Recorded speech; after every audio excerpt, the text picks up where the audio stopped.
I'm Brendan Strange of Sports Map Houston. I'm joined by Charlie Pallilo of ESPN 97.5 and 92.5 in Houston. Remember, please, if you like the content, please hit that subscribe button. Charlie, Cal McNair joined Texans radio last week to discuss the hiring of Nick Caserio. During their conversation, McNair started describing the team's next head coach using some pretty definitive terms and phrases that could be construed, and some did, that the Texans had already made their selection for coach.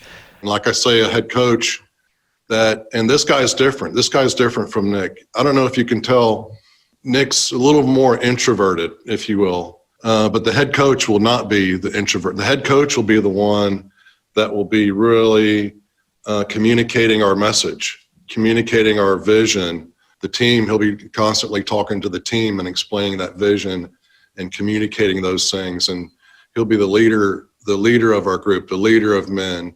Charlie, there's a case to be made that Cal is just speaking in generalities. So I wanted to get your opinion on this. When you heard that, in your opinion, does it sound like Cal McNair and Nick Caserio have already made a decision, or at least have a very specific idea of who their next head coach will be? Man, they are an interesting act to follow these days. From the words themselves, I really infer that McNair is talking about the outward character traits as the face most associated with the public, certainly beyond that of a general manager or the owner. And as he describes himself, more introverted, not glib. And so not with the gift of gab. I don't want to unduly read into the tone of what Cal was saying there. But with Jim Caldwell rumors out there, I mean, solid coach, would be uninspiring as a hire to the fan base, but would be legit given his track record at Indianapolis and Detroit. But Jim Caldwell, by outward appearance, would need a charisma upgrade to become bland. So whether they already know the fix is in, as it really seemed to be with Caserio, put it this way, if they turn around and hire Josh McDaniels, they've been running dueling dog and pony shows for the last couple of weeks. But I do think they'll still interview several more people. And I would grant Cal McNair this, while the trust level among the fan base is very low in him and the organization. Ideally, you do want that fire and brimstone type coach. You think of Bill Cowher through his tenure with the Steelers, always ranting and raving, the lantern jaw spittle flying everywhere when he's screaming at his players or the officials. But hiring the best coach for the job does not require someone to be a screaming Mimi on the sideline either. Reports are that Texans have reached out to Deshaun Watson during his vacation, but that he has not returned their calls as of this recording.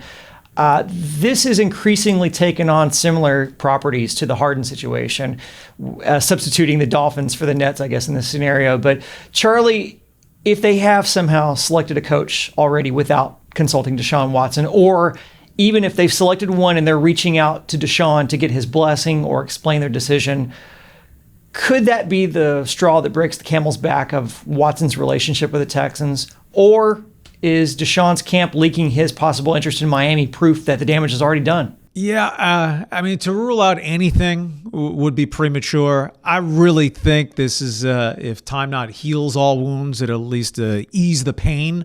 The contract, the 5 years remaining on the contract, a 26-year-old franchise quarterback. That's a distinction from 31-year-old James Harden with just this and one more season left on his deal. The Texans finally land the guy they want to be their quarterback and public face and a great player and a class guy. To jettison that, unless you feel you're almost getting your Herschel Walker type haul in return, which I do not think they're going to get. Are you going to roll the dice with Tua Tagovailoa, for instance, to recoup the draft picks that you gave to the Dolphins? And what sort of bounty would they be willing to give up?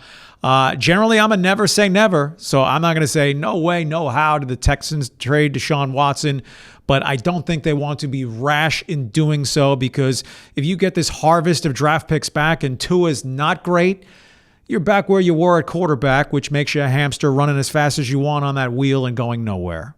Now, one factor that has a lot of fans scratching their head, besides all the dry skin from the cold weather, is who the Texans have and haven't interviewed for the head coaching vacancy. So you too, right? Eric Bieniemy even if it was just for show, if you were going to take Deshaun Watson into the mix to get a little bit of feedback, or what do you think of that guy, or is there someone you'd like us to consider to be the only team among 6 with a head coaching vacancy to not interview Eric Bieniemy?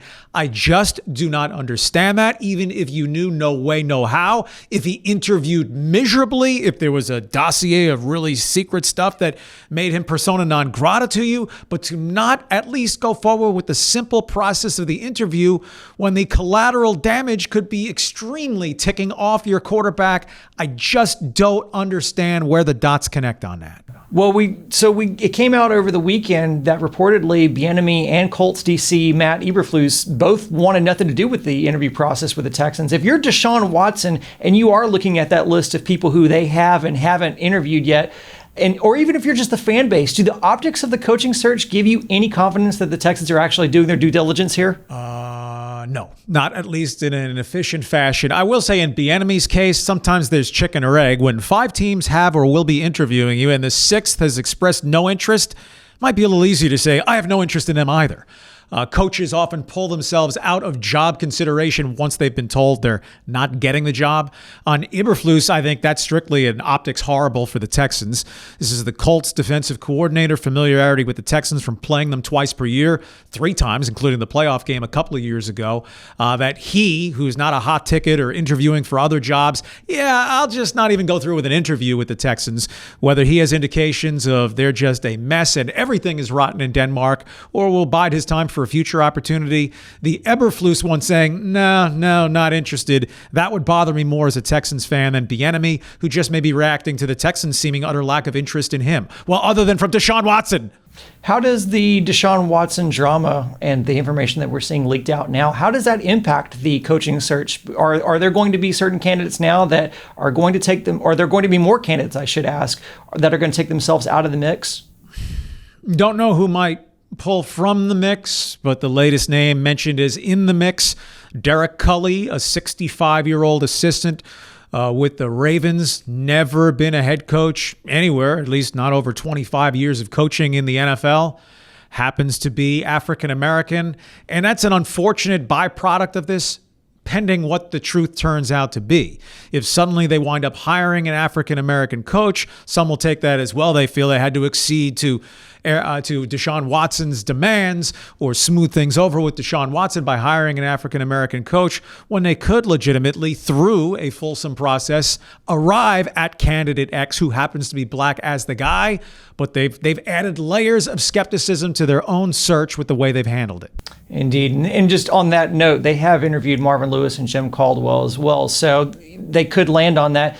Do any of these names stick? If you had to guess, let's just, knowing what you know, knowing what the scenario is, who they've interviewed and who they haven't, if you had to guess who this mystery person was, if there really is someone who they have their eye on and in their heart of hearts says, this is our guy, just going to put you on the spot, who would it be?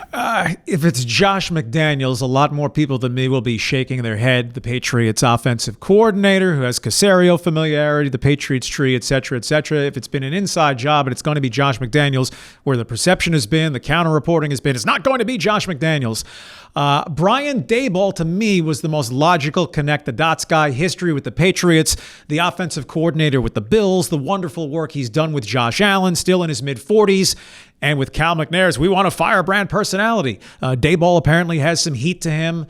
So if I was going to chuck a dart at the board, Brian Daboll, but I chuck that dart with zero confidence.